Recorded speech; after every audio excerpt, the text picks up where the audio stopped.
Hola! Welcome to your first Spanish lesson on Culturale. Hope you're super excited to kickstart your cultural voyage. Today we are going to introduce you to Spanish and cover some basic greetings. So let's get started. Spanish, or Español, is spoken by 500 million people, which makes it the second most spoken language of the world after Mandarin Chinese. It is the official language of 21 countries and also the European Union. It is important to note here that some words are pronounced differently in Spanish as compared to how we would usually pronounce them in English. Let's look at some pronunciation tips to help you get the perfect Spanish accent. So let's look at Español and learn how to pronounce it. The letter A is pronounced as A, as in father. Did you notice the letter ñ in Español? This letter is peculiar to Spanish. It is pronounced as ni, like in canyon. So, can you try saying Español? It is called Español. Great! Spanish is primarily spoken in Spain and Latin America, with Mexico having the largest number of Spanish speakers. Let's look at some countries and nationalities and notice some peculiarities in the way the names are written and spoken. For example, Spain is known as España, and the people are called Español and Española. Can you try that? Español and Española. Similarly, people from Mexico are referred to as Mexicano or Mexicana in Spanish, although you just call them Mexican in English. Similarly, people from Guatemala are called Guatemalteco or Guatemalteca, and people from Cuba are called Cubano or Cubana. We will learn why these nationalities have two different endings as we go along. However, it is important to note that not all nationalities have two different endings. For example, people from Nicaragua are called Nicaragüense, and those from Costa Rica are called Costarricense. Now, you may have noticed that a lot of these names had peculiar pronunciations. Let's look at them in detail. Did you notice that the X in Mexicano is pronounced as H? While X is usually pronounced as X inflexible, it is pronounced as a throaty H in the words Mexico, Mexicano, and Oaxaca, which is a state in Mexico. So, can you try saying Mexicano? It is called Mexicano. The other thing that you may have noticed is the symbol on U in Nicaragüense. Gu, when followed by another vowel like in gue, is pronounced like gue in Gwen. So, let's try saying Nicaragüense again. It is Nicaragüense. Very good. Going back to our question on some nationalities having two different endings, this is because in Spanish we use different endings for masculine and feminine words. For example, if you were to refer to a person from Argentina, you would call them Argentino if they were male and Argentina if they were female. And for a group of people, we would say Argentinos or Argentinas for male and female groups respectively. So did you notice the difference? Masculine forms would usually end in O and feminine in A. And for plural forms, we just add an S after the word. Remember this difference as it would help us through this lesson and the lessons going forward.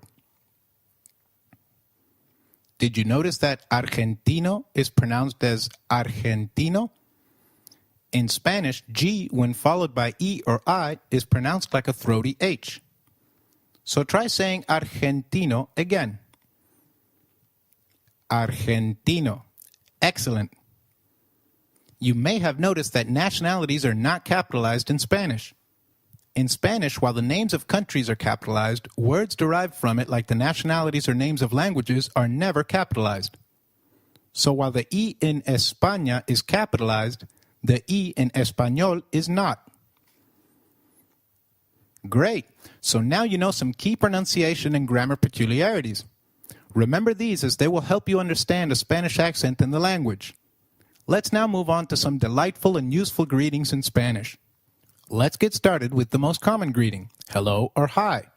Hi is called hola in Spanish. Can you try that, please? Hola. Did you get that right? hola. Remember, H is always silent in Spanish. We do not pronounce it. Let me give you a quick grammar tip here. Did you notice the inverted exclamation points with hola? The upside down or inverted exclamation points are unique to Spanish. This is to ensure that when you're reading, you can tell long before the end of a sentence whether you're dealing with an exclamation.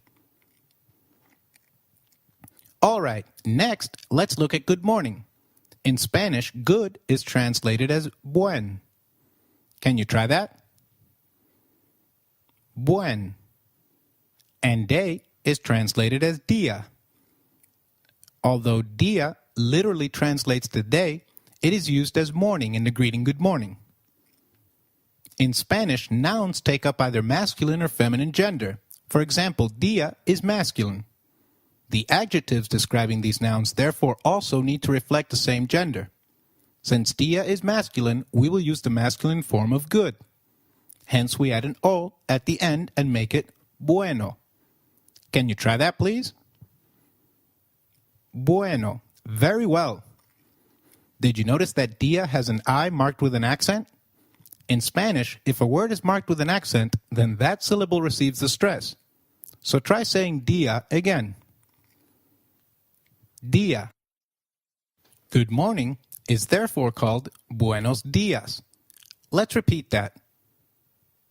Buenos dias. Did you notice that buenos is plural form of bueno? Greetings such as good morning and good afternoon, etc. always take up plural forms in Spanish. Hence, we add an S after both bueno and dia. Hence, good morning is translated as buenos dias. Try that again, please. Buenos dias.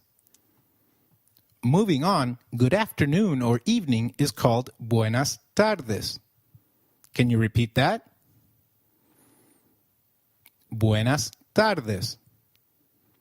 Did you notice that good morning is called buenos dias, but good afternoon is called buenas tardes? As we learned, adjectives in Spanish take different forms depending on the gender of the subject. Since morning or dias is masculine, we use buenos. Whereas for tardes, which is feminine, we use buenas. Again, buenos is plural form of bueno, and buenas is the plural form of buena. They are plural as both dias and tardes are plural. All through your lessons, we will ensure that you are aware of every cultural nuance, so you never make a cultural faux pas. So, let me give you a quick cultural tip. Good afternoon is used from approximately 3 p.m. onwards till 7 p.m. However, it is not really time-bound. Good afternoon is usually used from lunchtime till it gets dark. Expect lunch hour to be around 2 or 3 p.m. Now, we look at good night, or buenas noches. Buenas noches. Can you repeat after me, please? Buenas noches. Very good. Now, just like in English, where we often use good night to bid farewell, buenas noches can also be used to bid farewell. Remember that noches is feminine and plural.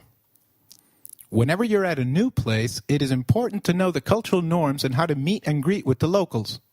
Let's look at some greeting etiquettes now. When meeting someone new, usually you would just smile and say hola. Sometimes extend a handshake if it's a bit more formal.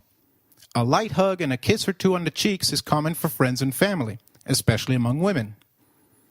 Remember that shaking hands is more formal a gesture and is usually used for settings such as business meetings.